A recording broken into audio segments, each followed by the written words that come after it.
Friends, there is a reason. There's a reason why we have both Psalms of Thanksgiving and Psalms of Lament. It's because a trite celebration of life without acknowledging the hard parts feels empty.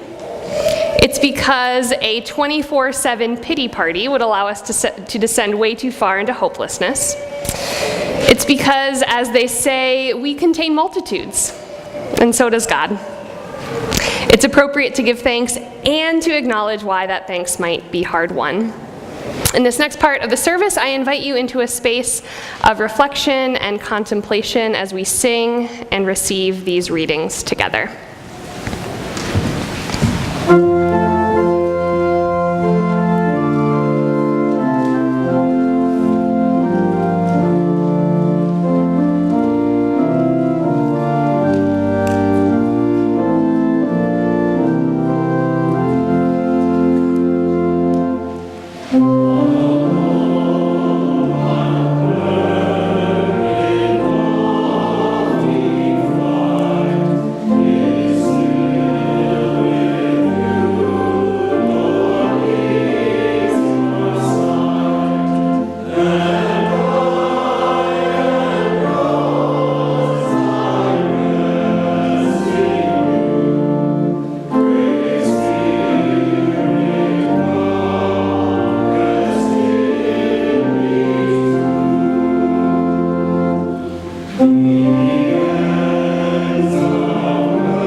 The Crystal Gazer by Sarah Teasdale. I shall gather myself into myself again.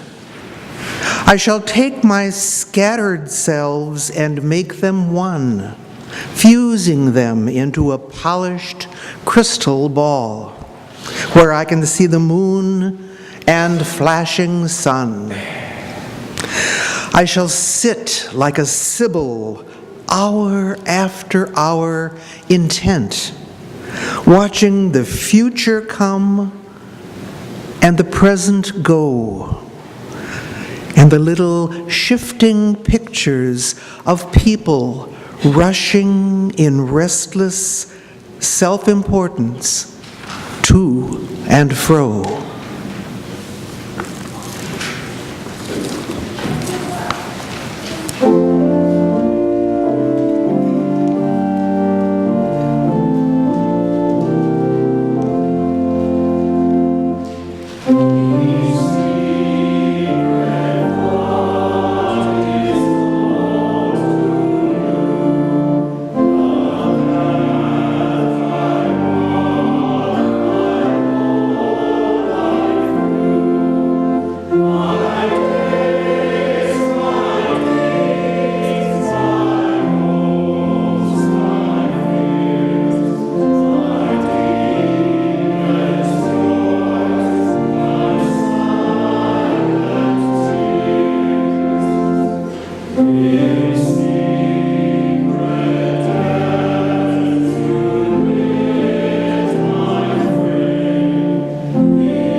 from Vanessa Towel.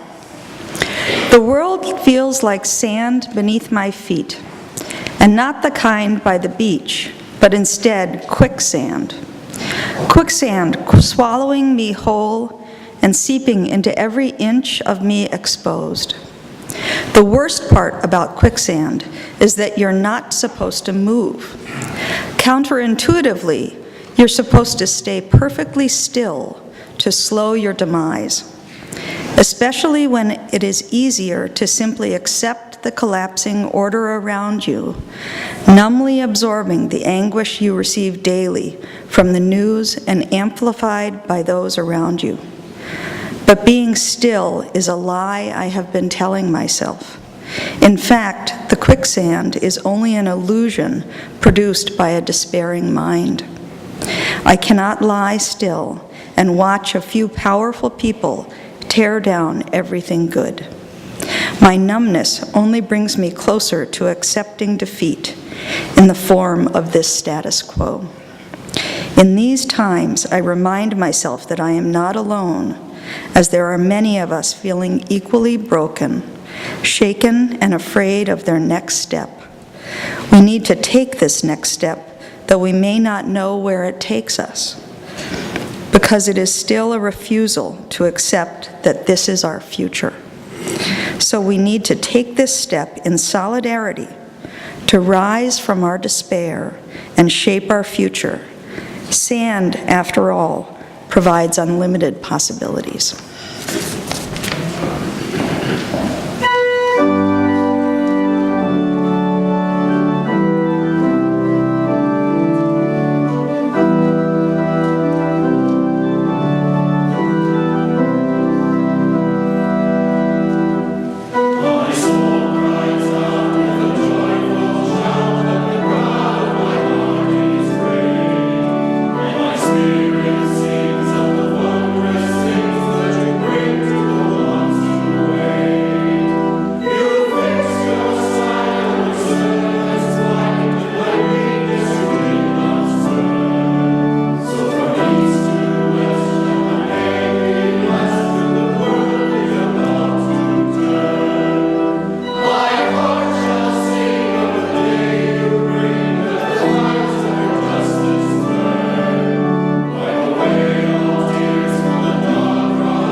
Blessing When the World is Ending by Jan Richardson. Look, the world is always ending somewhere. Somewhere the sun has come crashing down. Somewhere it has gone completely dark. Somewhere it has ended with the gun, the knife, the fist. Somewhere it has ended with the slammed door, the shattered hope.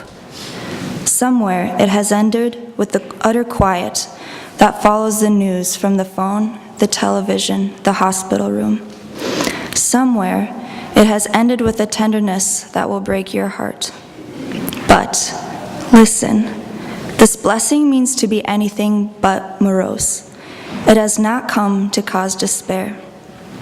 It is simply here because there is nothing a blessing is better suited for than an ending.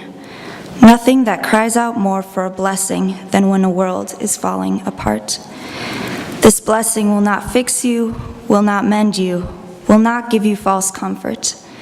It will not talk to you about one door opening when another one closes. It will simply sit itself beside you among the shards and gently turn your face toward the direction from which the light will come, gathering itself about you as the world begins again.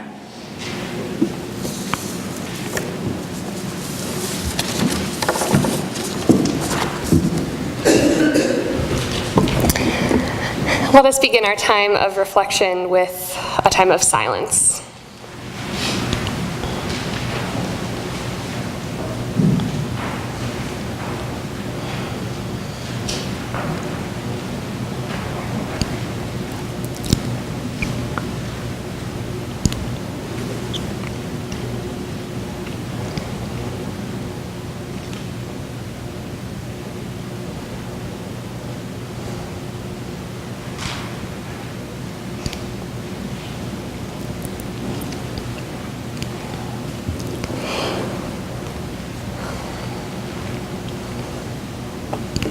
We read from the Gospel of Mark, chapter 4, verses 30 to 32. Jesus also said, "With what can we compare the kingdom of God? Or what parable will we use for it? It is like a mustard seed, which when sown upon the ground is the smallest of all the seeds on the earth. Yet when it is sown, it grows up and becomes the greatest of all the shrubs, and puts forth large branches, so that the birds of the air can make nests in its shade."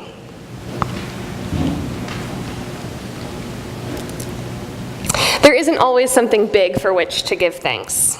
There isn't always a wonderful, earth-shattering event, a new baby born, or a clean biopsy, a wedding, or a promotion.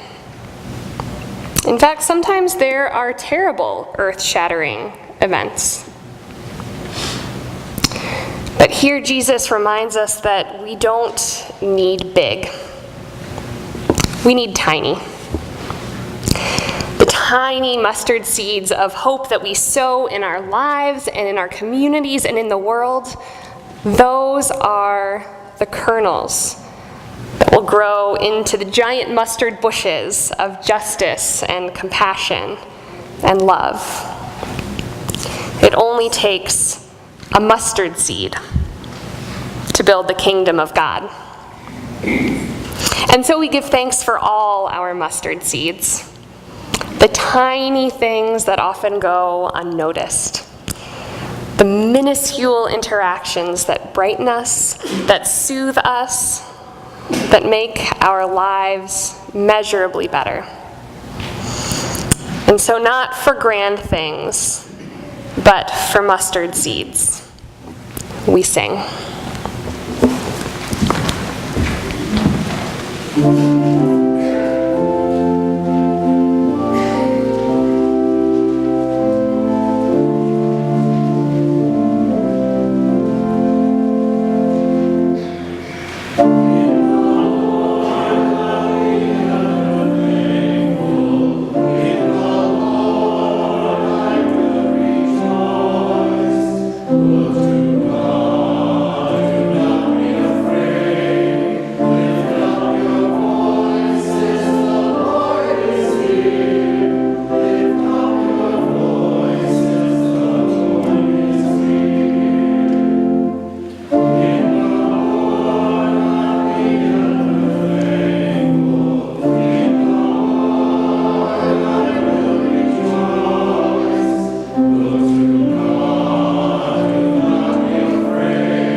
Psalm 100. Make a joyful noise to the Lord, all the earth. Worship the Lord with gladness. Come into God's presence with singing. Know that the Lord is God. It is God that made us, and we are God's. We are her people and the sheep of his pasture. Enter God's gates with thanksgiving and God's courts with praise. Give thanks to God. Bless God's name. For the Lord is good. God's steadfast love endures forever, and God's faithfulness to all generations.